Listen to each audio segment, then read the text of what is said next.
আসসালামু আলাইকুম সবাইকে। ডেইলি আইটি একাডেমির আজকের ক্লাসে আপনাদের স্বাগত জানাচ্ছি। আমি মোহাম্মদ ফিরোজ। আমরা ইতিপূর্বে এমএস ওয়ার্ডের সবগুলো ক্লাস শেষ করেছি, যতগুলো নেয়ার কথা ছিল আমাদের। আজকে থেকে আমরা মাইক্রোসফট এক্সেল এর ক্লাসগুলি শুরু করব। ওয়ার্ডের পরবর্তীতেই আজকে আমরা এক্সেল গুলো দেখবো, এক্সেল কিভাবে কাজ করে, কি কি কাজ করা যায় এক্সেল থেকে, সেই কাজগুলো আজকে দেখব। তো চলুন শুরু করা যাক আজকের ক্লাসের মূল কাজ।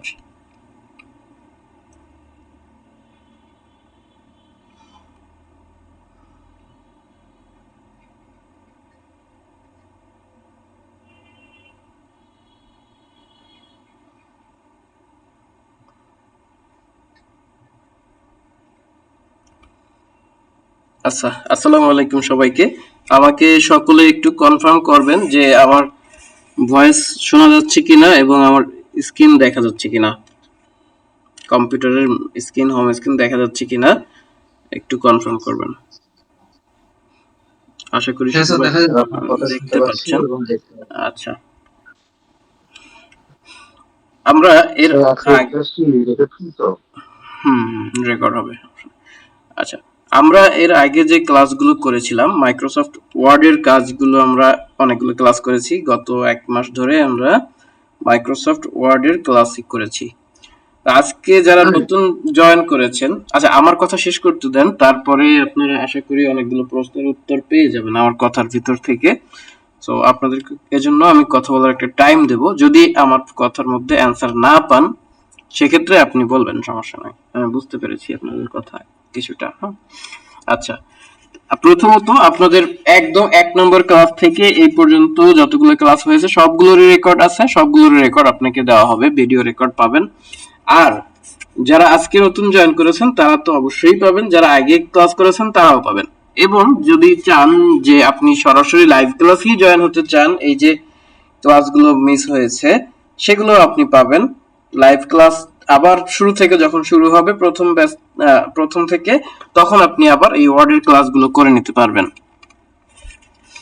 এই হলো আমার কথা। এখন আমরা একটু ক্লাসটা শুরু করব। আজকেই যারা প্রথম জয়েন করেছেন আপনারা আজকের ক্লাসটা বুঝতে কোনো অসুবিধা হবে না, এবং যেহেতু এক্সেলের আজকেই প্রথম ক্লাস, সো আশা করি কারোর কোনো সমস্যা হওয়ার কথা না। এর আগে আমরা মাইক্রোসফট ওয়ার্ডটা পড়িয়েছি, এক্সেল পড়াই নাই। হ্যাঁ, এক্সেল আজকেই প্রথম পড়াবো। তো যদি কারো প্রশ্ন থাকে একটু পরে, মনে করেন যে শেষের দিকে, লাস্টে যখন ক্লাস শেষ হয়ে যাবে না তখন সময় দেবো আপনাদেরকে, ক্লাস রেকর্ড থাকবে, সমস্যা হবে না। আচ্ছা, আমরা চলে যাব এক্সেলে। এক্সেল কিভাবে ওপেন করতে হয় মাইক্রোসফট এক্সেল? দুই ভাবে আমরা মাইক্রোসফট এক্সেল ওপেন করতে পারি। প্রথম যে পদ্ধতি আছে, আমরা দেখব যে কম্পিউটার যখন ওপেন করব তখন নিচের দিকে দেখেন একটা স্টার্ট মেনু থাকবে। এই স্টার্ট অপশনে ক্লিক করে যদি আপনি এখানে এক্সেল লিখে দেন, এক্সেল লিখলে আমার এখানে মাইক্রোসফট এক্সেল 2016 ইনস্টল করা আছে। আপনাদের যেটাই থাকুক, 2007 থাকতে পারে, 2013 থাকতে পারে, আরো ভালো ভার্সনে থাকতে পারে, 2024 থাকতে পারে, 21, 19 যাই থাকুক না কেন, আপনি যেটা এখানে পাবেন সেটাকে মাউসের লেফট বাটনে একটা ক্লিক করে দিবেন। মাউসের লেফট বাটনে প্রথমে ক্লিক করার পরে এখানে যে অপশনটা পাচ্ছেন, এই স্ক্রিনটাকে বলা হয় মাইক্রোসফট এক্সেল ওপেনিং স্ক্রিন। এই ওপেনিং স্ক্রিন থেকে আপনি প্রথমে দেখেন এখানে ব্ল্যাঙ্ক ওয়ার্কবুক নামে একটা অপশন আছে। আর এক্সেলের কাজই মূলত হচ্ছে ওয়ার্কশিট নিয়ে কাজ। অনেকগুলো ওয়ার্কশিট থাকে একটা ওয়ার্কবুকের মধ্যে। ওয়ার্কবুক বলতে কি, বুক মানে কি বই, বইয়ের মধ্যে অনেকগুলো যেরকম পাতা থাকে, এরকম একটার ভিতরে অনেকগুলো শিট নিয়ে আপনি কাজ করতে পারবেন। অনেকগুলো, একটা বুকের মধ্যে অনেকগুলো ওয়ার্কশিট নিয়ে আপনি কাজ করতে পারবেন। তাহলে আমরা যদি এখানে এই ব্ল্যাঙ্ক শিটের মধ্যে একটা মাউসের লেফট বাটন থেকে একটা ক্লিক করে দেই, তাহলে আমাদের সামনে এরকম কিছু অপশন থাকবে, এরকম কিছু টেবিল চলে আসবে। এটাকে বলা হয় এক্সেল শিট। এই এক্সেল শিট স্প্রেডশিট বলা হয়। স্প্রেডশিট সফটওয়্যারের একটা অংশ হলো মাইক্রোসফট এক্সেল। এই মাইক্রোসফট এক্সেল যখন ওপেন হলো তখন দেখেন এখানে আমরা ইন্টারফেস গুলো একটু পরিচিত হই। ঠিক মাইক্রোসফট ওয়ার্ডের মধ্যে যেমনটি ছিল, আমি একটু এটা কি বলে স্ক্রিনশট দিয়ে আপনাদের দেখাই।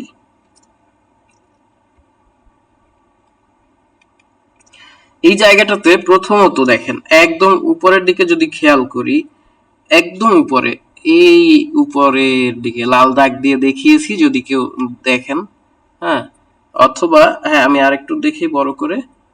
এই যে জায়গাটা, এই জায়গাটাকে বলা হয় টাইটেল বার। ঠিক আছে, এই টাইটেল বারের মধ্যে কি কি থাকে? এই টাইটেল বারের মধ্যে থাকে ফাইলের নাম, আপনি কি নামে এই ফাইলটা অটোমেটিক বুক 1 এক্সেল এই নামে সেভ হয়ে আছে। কোনো নাম লিখে আমরা তো এটা সেভ করি নাই, যার কারণে এই নামে এটা সেভ হয়ে আছে অটোমেটিক। এইটাকে বলা হয় টাইটেল বার। এই টাইটেল বার শেষ হওয়ার পরে এখানে একদম উপরে আপনি এই যেখানে আমার স্ক্রিনশটের সাইজটা লেখা আছে, যার কারণে দেখা যাচ্ছে না, স্ক্রিনশটটা সরাইলে এটা দেখতে পাবো। আপনি দেখবেন এখানে কিছু ফাইল আছে, এই জায়গাটাতে একটা অপশন আছে, সেখানে লেখা থাকে আনডু রিডু এগুলো থাকে, এই একটা অপশন থাকে। তারপরে এখানে দেখেন এই যে ফাইল, হোম, ইনসার্ট শুরু করে একদম এই লাস্ট পর্যন্ত এই যে বড় যে জায়গাটা, এইটাকে বলা হয় হচ্ছে রিবন বার। এই রিবন বারের মধ্যে কি কি থাকে? এই রিবন বারের মধ্যে থাকে হচ্ছে এই যে জায়গাটা দেখেন এখানে, এটা হচ্ছে মেনু বার। এটা হচ্ছে menu bar, file, home, insert, page layout, formula, data যা কিছু আছে, এবং নিচের এই যে জায়গাটা এটাকে বলে অপশন বার। তো এই অপশন এবং মেনু তো থাকলো। এখন এই জায়গাটাতে দেখেন এই যে বলছিলাম অপশন মেনু যেগুলো আছে, এখান থেকে প্রত্যেকটা চেঞ্জ হবে। দেখেন ট্যাব গুলো এক একটা চেঞ্জ হবে। ইনসার্টে যখন ক্লিক করব তখন এই নিচের ট্যাব গুলো চেঞ্জ হচ্ছে, পেজ লেআউটে দিলে চেঞ্জ হচ্ছে। প্রত্যেকটা এই মেনু বারের উপরে ক্লিক করলে অপশন গুলো চেঞ্জ হবে। এই প্রত্যেকটা চেঞ্জ হওয়া অপশনের মধ্য থেকে আপনি আলাদা আলাদা ভাবে এখানে কাজ করতে পারবেন।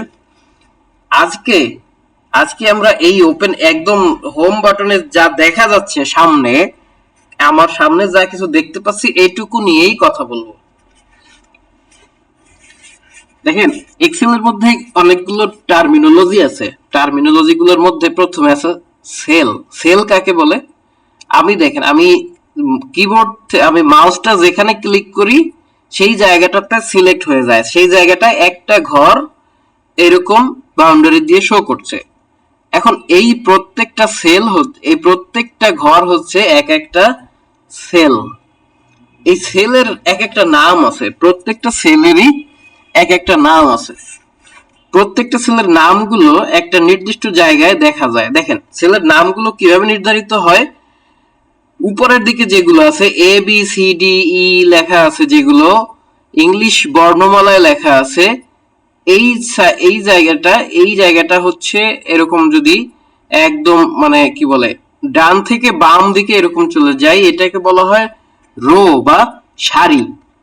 আর এই 1 2 3 এইগুলো হচ্ছে তাহলে রো অথবা সারি। আমি এখন এই যে 1 2 3 যেগুলো দেওয়া আছে এই সবগুলো এখন এই প্রত্যেকটাকে বলা হবে এক একটা সারি। আর উপরের দিক থেকে নিচের দিকে যেগুলো এ বি সি ডি এইগুলো হলো এক একটা কলাম। আমরা কলাম এবং সারি এই দুইটার যে নাম থাকে, প্রত্যেকটা নাম থাকে। দেখেন এটা যদি এ হয় আর এটা যদি 1 হয়, আর এই জায়গাটাতে যদি আমি সেলটাকে সিলেক্ট করি, এই সেলের নাম হলো A1। এই দেখেন উপরে একটা জায়গায় A1 লেখা আসছে। আমি যদি সেম ভাবে বি কলামের প্রথম রোটা যদি সিলেক্ট করি, ক্লিক করি, তাহলে দেখেন এখানে B1 লেখা আসছে। একইভাবে আমরা যদি অনেক দূরে গিয়ে কোনো একটা ঘরে ক্লিক করি,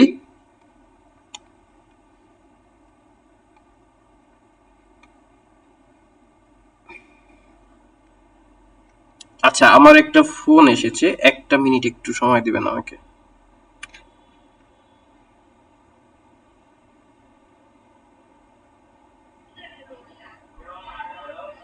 হ্যাঁ, হ্যালো। জি, বলুন। আপনি অনলাইনে কাজ করেন না? ১ মিনিট দাঁড়ান।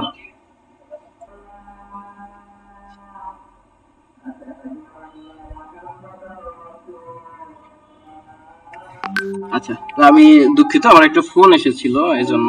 ঠিক আছে? আর ফোনও দিয়েছিল আপনাদের মধ্য থেকে কোনো ট্রেইনি আপনি ফোন করেছিল। আপনার আমার কথা শোনা যাচ্ছে কিনা একটু জানাবেন কাইন্ডলি। জি, শোনা যায়, কথা শোনা যায়। আচ্ছা, আমি একটু রেকর্ডটাকে চেক আপ শোনা করি। যাচ্ছে। Thank you. ওকে, তাহলে আমরা যেখানে ছিলাম যে সেলের এক একটা নাম আছে, প্রত্যেক সেলের এই সেলটার নাম হলো B4 এরকম। তো এখান থেকে আমরা এই যে জায়গাটা, এখান থেকে যে নামগুলো আছে সেটা দেখলাম। এবারে আসি, এই এটাকে বলা হয় কলাম, আর এই যে লম্বালম্বি যে জায়গাটা আছে এটাকে বলা হয় রো। হ্যাঁ, এখন এখানে আরেকটা ঘর আছে, দেখেন এই যে জায়গাটা, এই যে একটা ক্রস চিহ্ন দেওয়া আছে, একটা টিক চিহ্ন এবং FX লেখা আছে ইংরেজিতে, তারপরে একটা ঘর আছে। দেখেন এই ঘরটাকে বলা হয় ফর্মুলা বার। ফর্মুলা বারের মধ্যে কি থাকে, আপনি সেলের মধ্যে যা লিখবেন সবকিছু এখানে শো করবে। সেলের মধ্যে যা কিছু লিখেন না কেন, ধরেন এই যে A1 সেলের মধ্যে আমি লিখলাম সিরিয়াল, SL, সিরিয়ালের সংক্ষেপে SL লিখলাম। দেখেন এখানে, দেখেন এই SL ফর্মুলা বারেও এই যে SL লেখা আছে, লেখা চলে আসছে অটোমেটিক, এটা এভাবে লেখা চলে আসবে। এবার আপনি যদি এন্টার দেন তাহলে দেখেন আমরা নিচের ঘরে চলে যাব। এন্টার দিলেই, এন্টার কিবোর্ড থেকে এন্টার চাপলে সব সময় নিচের ঘরটাতে আমি চলে যেতে পারবো। এবং আমার কিবোর্ডের মধ্যে 4টা অ্যারো চিহ্ন আছে, তার মধ্যে উপরেরটাতে ক্লিক করলে প্রত্যেকটাই উপরের ঘরে যাব, ডান পাশেরটায় ক্লিক করলে প্রত্যেকটাই ডান পাশে চলে যাব, এবং অ্যারো চিহ্নের বাম পাশেরটায় ক্লিক করলে বাম পাশে, আর নিচেরটায় ক্লিক করলে এরকম নিচের দিকে আমরা মুভ করতে পারবো। কিবোর্ডের এই হলো কাজ। তো এবারে আসি, দেখেন আমি এখানে সিরিয়াল লিখলাম। সিরিয়াল লেখার পরে এই ঘরটাতে এই ডান পাশের যেটা লেখা আছে এটা হলো বি কলাম। বি কলামের নাম রো নাম্বার 1, তাহলে এটার নাম কি হলো, এর নাম হলো B1। ঠিক আছে, এই সেলের নাম B1, সেলে আছে সব। হ্যাঁ, এখন এই সেল এর নাম হচ্ছে B1।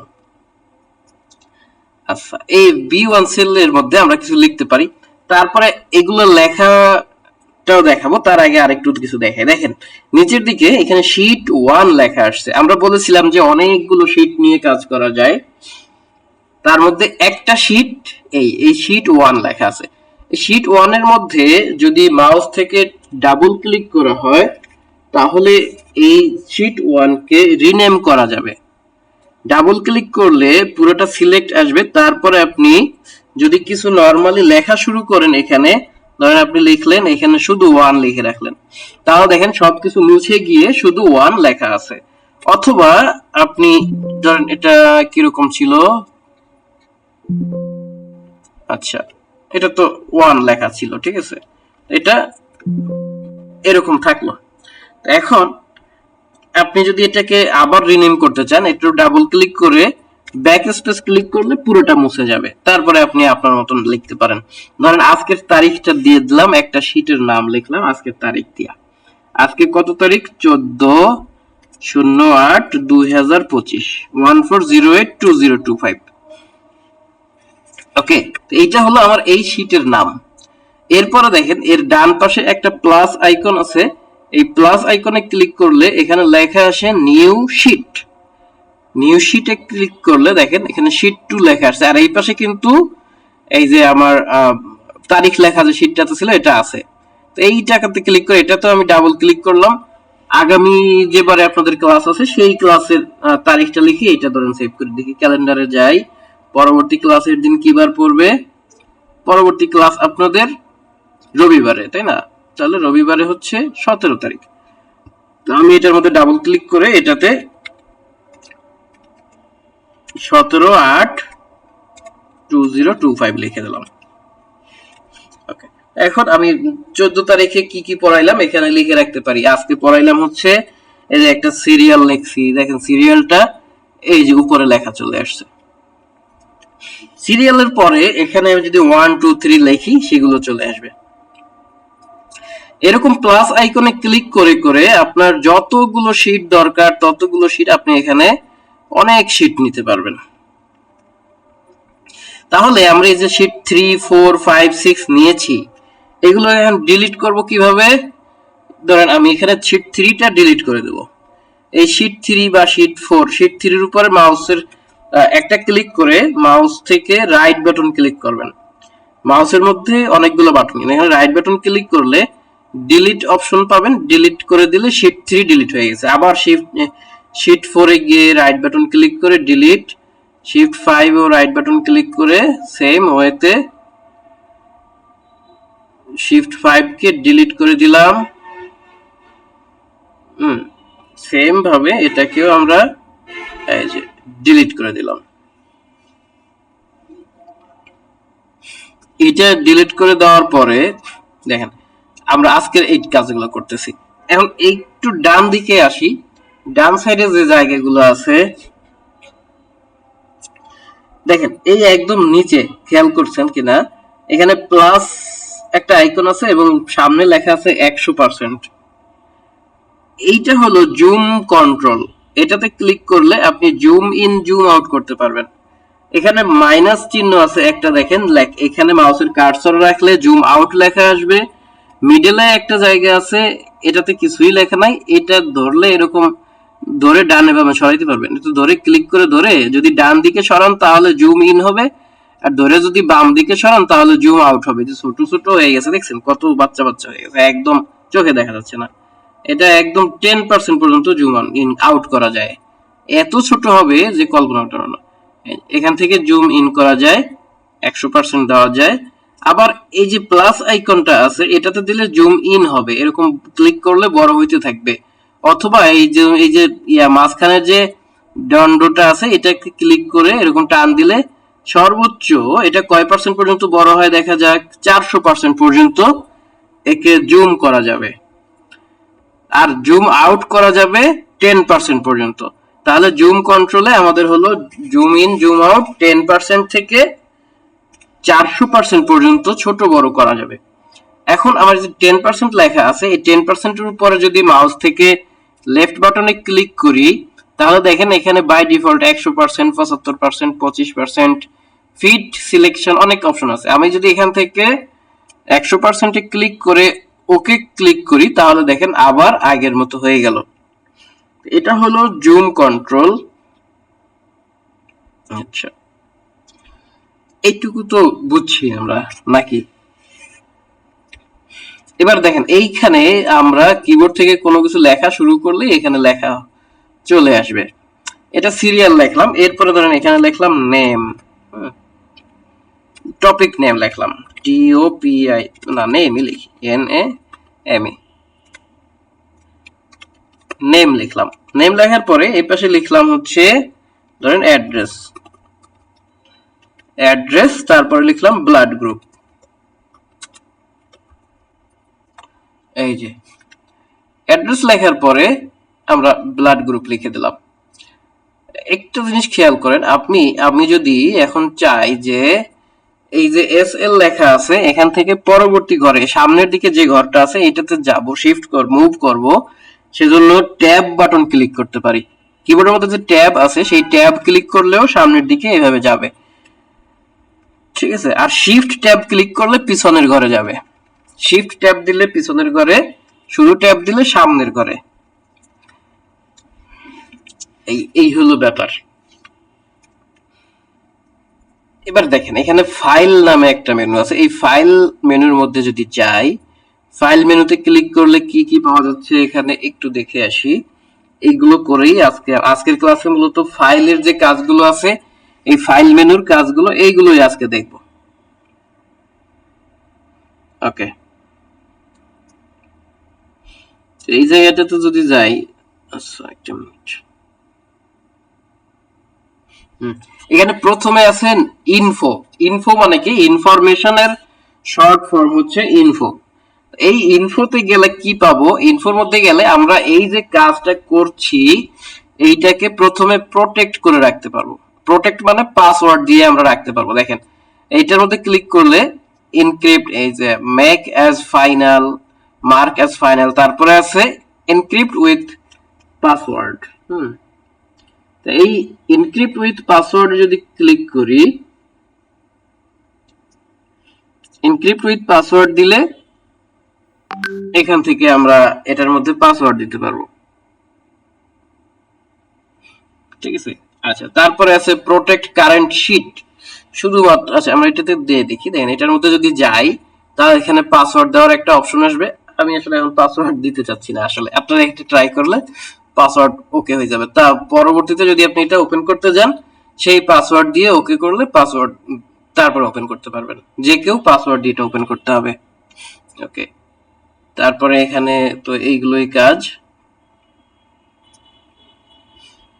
এরপরে দেখেন, এরপরে আছে নিউ। এই নিউ অপশনের কাজ কি? নিউ অপশনে আপনি যদি ক্লিক করেন তাহলে নতুন আবার একটা ব্ল্যাঙ্ক শিট নেওয়ার অপশন পাবেন। ঠিক আছে, এখানে গেলে আপনি নতুন একটা ব্ল্যাঙ্ক শিট নিতে পারবেন। শুধু কি নতুন ব্ল্যাঙ্ক শিট নিলেই পারবেন? আরো অনেক কিছু পাবো এখান থেকে, নিতে পারবো। একটু উপরের দিকে দেখেন নিউ আছে, এখানে সার্চ বাটন আছে। সার্চের পরে দেখেন এখানে বিজনেস নামে একটা অপশন আছে, পার্সোনাল আছে, তারপরে আছে প্ল্যানার্স এন্ড ট্র্যাকার্স আছে, লিস্ট, বাজেট ইত্যাদি ইত্যাদি কিছু জিনিস আছে। আপনি যদি এখান থেকে বিজনেস সিলেক্ট করেন, দেখেন কি হয়। বিজনেস সিলেক্ট করলে আমাদের সামনে অনেকগুলো টেমপ্লেট শো করছে। এগুলোকে বলা হয় এক্সেল টেমপ্লেট। এর মধ্যে কাজ করে দেওয়াই আছে, এখানে যা পাবেন সবকিছুই কাজ করে দেওয়া। দেখেন এখান থেকে আমি যদি একটা ইনভয়েস ওপেন করি, এইটার মধ্যে ক্লিক করলাম, তারপরে দেখেন আছে ক্রিয়েট। এই ক্রিয়েটে ক্লিক করলে এটা ডাউনলোড হবে। আমরা ক্যানভা দিয়ে কাজ করেছি কিছুদিন আগে, তখন দেখতে এরকম ছবিগুলো এরকম ইয়া হয়েছে। এখানে এরকম এক্সেল এর ফাইলটা এইভাবে করে টেমপ্লেট ডাউনলোড করা যাবে। এখানে আপনি এডিট করে নিজের নাম বসায় দিয়া সব কিছু, এদের প্রত্যেকটাতে সূত্র উল্লেখ করা আছে। দেখেন এই যে এর মধ্যে গেলে দেখেন এটার মধ্যে আমি ক্লিক করলাম, একটু ফর্মুলা বারের দিকে তাকাই, দেখেন কি লেখা আছে, ইফ এররের একটা সূত্র অ্যাপ্লাই করা আছে। ঠিক আছে, এখানে প্রত্যেকটার মধ্যেই এরকম সূত্র অ্যাপ্লাই করা থাকে। ওকে, প্রত্যেকটার ভিতরে এই সূত্র আছে, দেখছেন এই যে ফ্যাক্স লেখা করা আছে, কমা দেওয়া দেওয়া আছে। এটাকে আপনি আপনার কোম্পানির নামে ইউজ করতে পারবেন। এই যে ইউর কোম্পানি নেম লেখা আছে, এটাকে আপনি চেঞ্জ করে আপনার কোম্পানির নাম দিয়ে দিলেন। এই যে, তো এটাতে চেঞ্জ করে আপনার কোম্পানির নাম আছে ডেইলি আইটি একাডেমি। এটা ক্লিক করে দিলেন, দেখবেন এটা চেঞ্জ হয়ে গেছে। আপনার যা যা দরকার এখানে আইটেম দিয়া, মনে করেন এখানে আপনি কোয়ান্টিটি চেঞ্জ করছেন, ডেসক্রিপশন কোয়ান্টিটি দিলেন 5টা, এইখানে কোয়ালিটি, এখানে আপনি প্রাইস লিখলেন 100। দেখেন এখানে অটোমেটিক কিন্তু 500 চলে আসছে, দেখছেন। আবার যদি আপনি এখানে লিখেন 10টা, এখানে লিখলেন 1000, এই যে এখানে 1 লাখ চলে আসছে, না 10,000 চলে আসছে, দুঃখিত। হ্যাঁ, এইরকম কিন্তু আপনি দিতে পারেন। আবার এখানে যদি ডিসকাউন্ট দেন, ডিসকাউন্ট দিয়ে কিছু একটা দিলেন, 10% দিয়ে লিখে দিলাম, দেখি কি হয়। এই দেখছেন 10% ডিসকাউন্ট দিয়ে দিয়েছি, দেখেন এখানে 499 টাকা হয়ে গেছে। আগে ছিল কত, 1000 টাকা ছিল, না আরো একটু বেশি ছিল। কত ছিল এখানে, 500 টাকা ছিল। এই যে 10% ডিসকাউন্ট দিতে কি যে 1 টাকা প্রায় কমে গেছে। এরকম করে আপনি ডিসকাউন্ট গুলো দিতে পারবেন বা এখানে লিখতে পারবেন। এভাবে টেমপ্লেট গুলো ইউজ করতে পারবেন। আমরা কোথায় ছিলাম তাহলে? ছিলাম হচ্ছে ফাইল থেকে নিউ অপশনে। নিউ অপশন থেকে আপনি এইগুলো পাচ্ছিলেন। এবার দেখেন ওপেন। ওপেনের কাজ কি আমরা সবাই জানি। আচ্ছা এক মিনিট, আমি একটু চার্জারটা কানেক্ট করি, চার্জারটা কানেক্ট করতে ভুলে গিয়েছিলাম।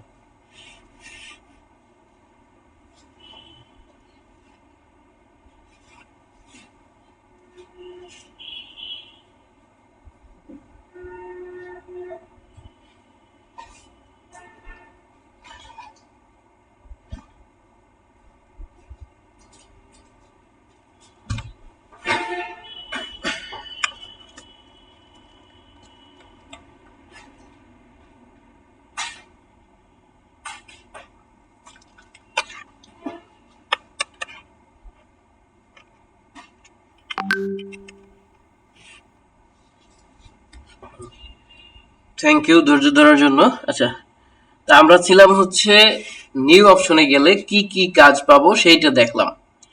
এরপরে ওপেনের মানেই কি আমরা সবাই জানি যে কোনো কিছুকে ওপেন করা যায় এখান থেকে। ওপেন মানে হলো খোলা, তাই না? এই ওপেনে যদি ক্লিক করি তাহলে দেখেন এই বিশাল ফাইল দেখা যাচ্ছে।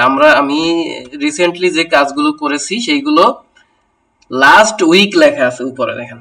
অর্থাৎ লাস্ট উইকে এই সপ্তাহে আমি যত কাজ করেছি সেইগুলো এখানে শো করছে। এই যে যুব উন্নয়নের একটা হিসাব করছিলাম, তৃতীয় ব্যাচের হিসাব, স্যালারি হিসাব, যা যা করছি সব এখানে চলে আসছে।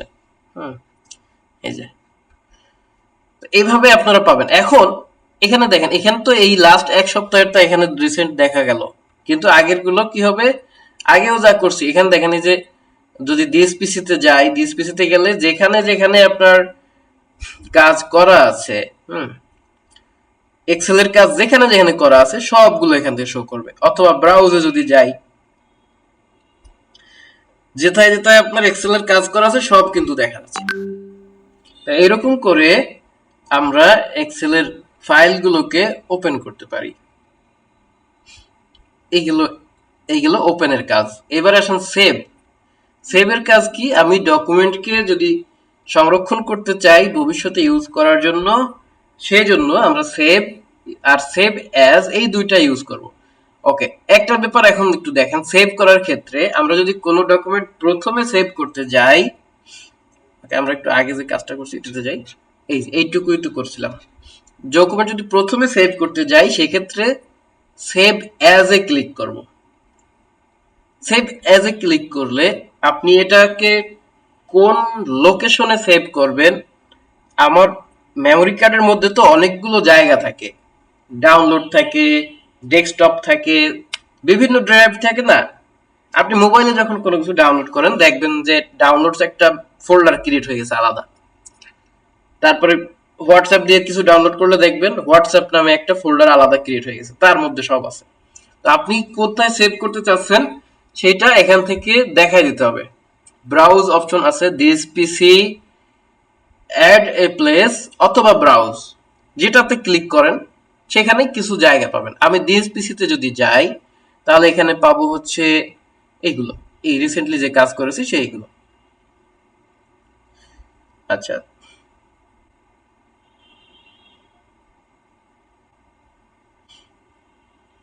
তো দিস পিসিতে যাওয়ার পরে এটা তো একটা অপশন গেল। এরপরে দেখেন অ্যাড এ প্লেস।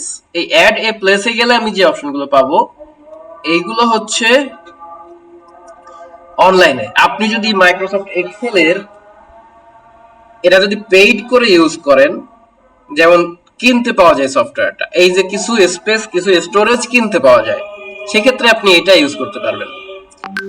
তারপরে লাস্ট যে অপশন সেটা হলো ব্রাউজ। আমাদের এই দুইটা, দিস পিসি এবং ব্রাউজ, এইটুকু জানলে হবে। এই যে প্লাস অ্যাড এ প্লেস, এইটা আমাদের জন্য না, এটা হলো যারা অনলাইন স্টোরেজ ব্যবহার করবেন তাদের জন্য।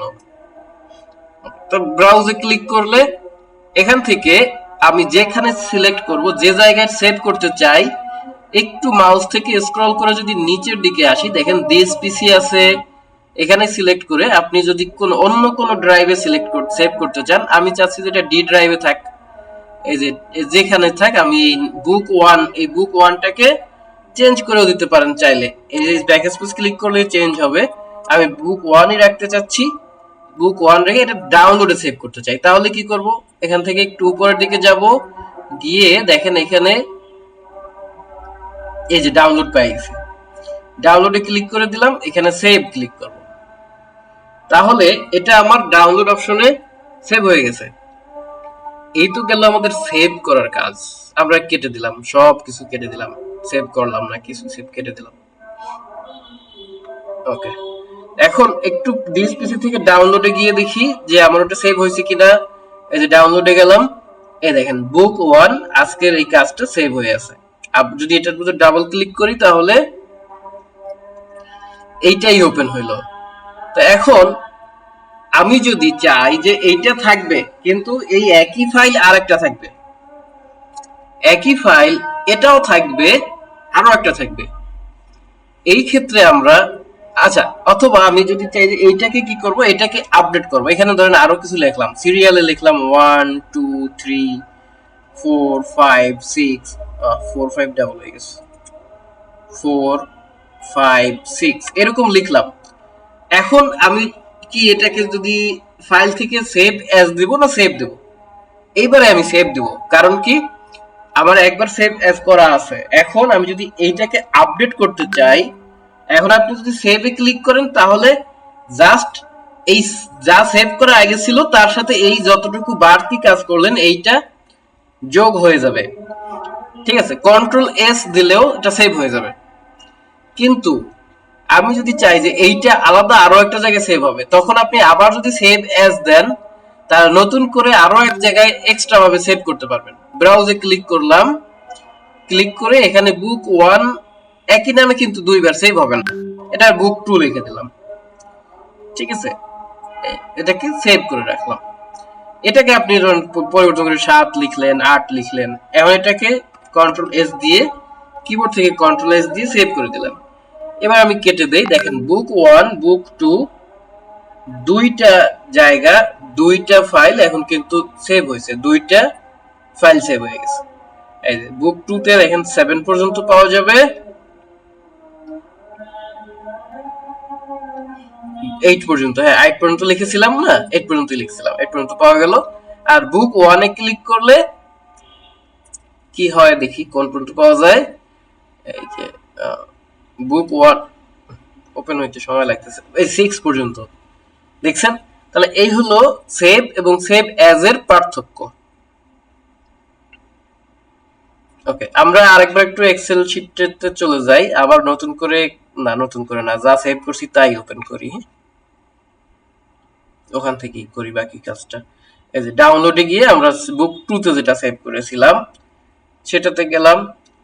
এটাতে যাওয়ার পরে ফাইল অপশন থেকে আমরা ছিলাম হচ্ছে সেভ এবং সেভ অ্যাজ এ। এবার দেখেন আছে প্রিন্ট। এই প্রিন্টে ক্লিক করলে আপনি প্রিন্টার যদি কানেক্ট থাকে তাহলে প্রিন্ট করতে পারবেন। দেখেন একটা ব্যাপার হলো, আপনি যে বক্স গুলো ঘরগুলো দেখছিলেন সুন্দর সুন্দর বক্স, একটা বক্সও কিন্তু প্রিন্ট হবে না। আপনি যদি কিনা বক্সটাকে প্রিন্ট করতে না চান তাহলে একটাও প্রিন্ট হবে না, আর যদি প্রিন্ট করতে চান তবেই প্রিন্ট হবে। ঠিক আছে, সেটা আপনি দেখাই দেবো পরবর্তী ক্লাসে, নেক্সট ক্লাসে দেখবেন।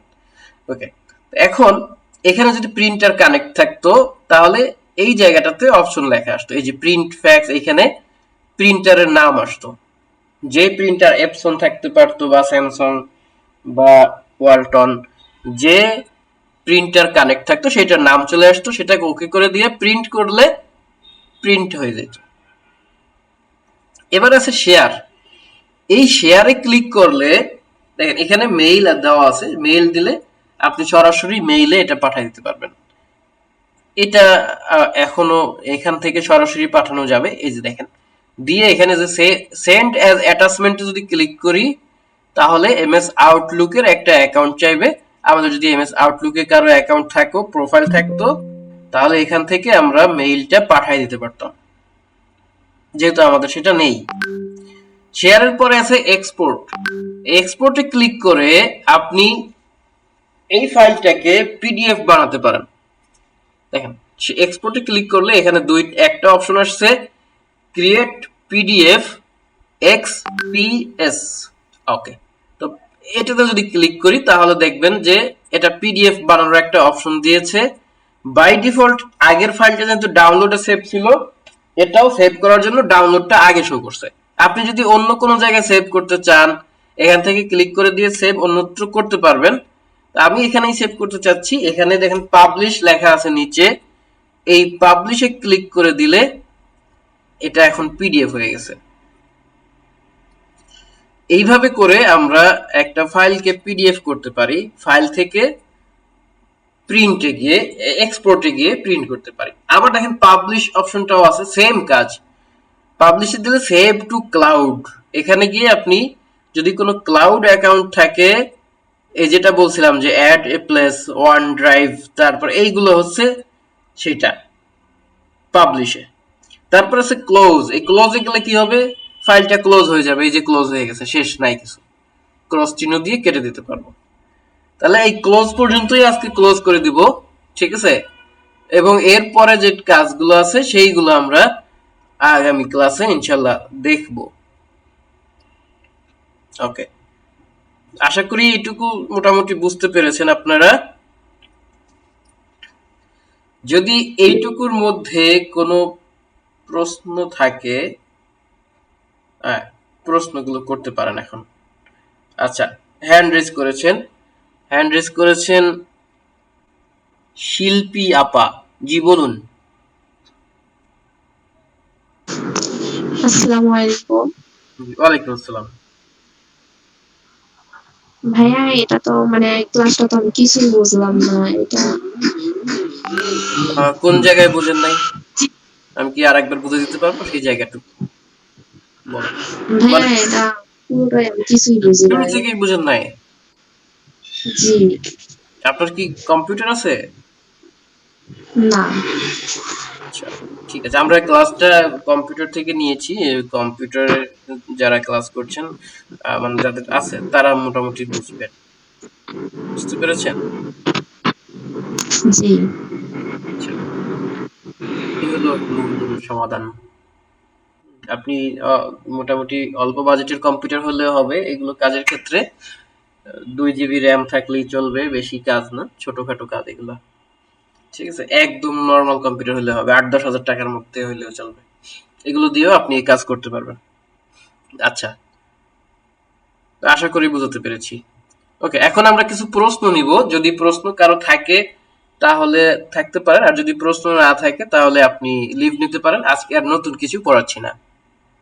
ওকে, স্যার আমার হ্যাঁ, প্রবলেম, আমি ল্যাপটপে কমাটা ইউজ করতে পারি না। কিবোর্ডের প্রবলেম নাকি? প্রবলেম না, কিন্তু আমি কমাটা মানে কমা দিতে পারি না আর কি। কমা দেওয়ার জন্য? ল্যাপটপের, জি জি, ল্যাপটপের কিবোর্ড থেকে আমি কমাটা ইউজ করতে পারি না। আচ্ছা, আপনার কিবোর্ডটা কি খুব ছোট? না, কিবোর্ড তো বড় আছে স্যার। আচ্ছা, দেখেন এখানে কমাটা হলো কোন জায়গায় আমি বলি, এম এর ডান পাশে। এম যেটা আছে, Z X C V B N M, M এর বাম পাশে যেটা আছে ওইটাতে হলো কমা।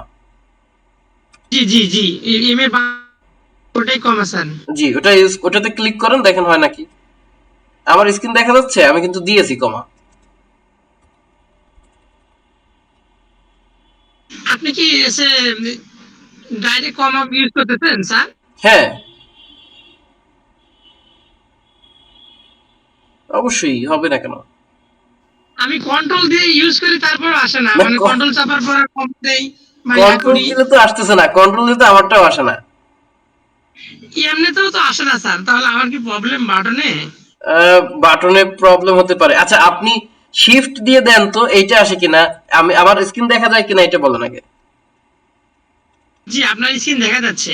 আচ্ছা, আমি একটু বড় করি, জুম ইন করি, তাহলে আরো ভালো বুঝবেন। দেখেন, আমি যদি শিফট দিয়ে দেই তাহলে এইটা আসে কিনা, এই চিহ্নটা আসে কিনা। দেখেন, শিফট শিফট দিয়ে এই বাটনটা ক্লিক করুন। আপনি যেটা দেখাচ্ছেন ওইটা কি ক্লিক করবো আমি? হ্যাঁ হ্যাঁ হ্যাঁ, দেখেন আসে কিনা। যেখানে কমা আছে ওই বাটনেই ক্লিক করবেন, তার আগে শিফট চেপে ধরবেন, শিফট চেপে ধরে এটাতে ক্লিক করুন। ওকে ওকে স্যার। দেখেন আসে কিনা।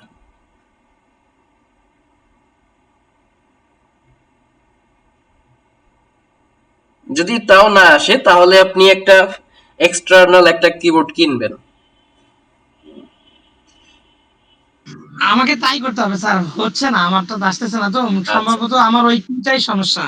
হ্যাঁ, তাহলে একটা এক্সটার্নাল একটা কিবোর্ড কিনে নেন, তাই বেটার হবে। আচ্ছা, তাহলে আছে আমি এক্সট্রা একটা আছে কিবোর্ড কিনতে গেলে, মানে কি কিবোর্ড কিনবো, মানে একটু বলে দিলে, সাজেশন দিলে একটু ভালো হয়। আচ্ছা, আপনি কি ঢাকায় থাকেন? জি, আমি ঢাকাতেই আছি। আপনি ইয়াতে চলে যান, মাল্টিপ্লানে স্টারটেক আছে না, ওইটাতে, ওখানে খুব ভালো কিবোর্ড পাওয়া যাবে, কম দাম থেকে, একদম কম থেকে শুরু করে ভালো ফিক্সড প্রাইজের দোকান, বাট ওরা ভালো প্রাইস রাখে। মাল্টিপ্লান ধানমন্ডিতে, এতে আছে মাল্টিপ্লান সেন্টার। ও আচ্ছা আচ্ছা, কিবোর্ডটার একটু নাম বলবেন, মানে প্রোডাক্টটা? ওখানে অনেক প্রচুর কিবোর্ড আছে, হিউজ নাম্বার অফ কিবোর্ড, 1 বছর 2 বছরের ওয়ারেন্টি সহ আছে। হ্যাঁ, একটা ও ভালো ওয়ারেন্টি সহ একটা নিয়ে আসেন। Thank you. আমি যেটা ইউজ করছি এটা হলো A4 টেক, বড় মাপের আর কি, বেসিক কিবোর্ড। আচ্ছা, আর কারো কোনো প্রশ্ন নাই মনে হয়, কারণ অনেকেই লিভ নিয়ে চলে গেছে। যদি থাকে করতে পারেন। আচ্ছা স্যার, আসসালামু আলাইকুম। ওয়ালাইকুম আসসালাম।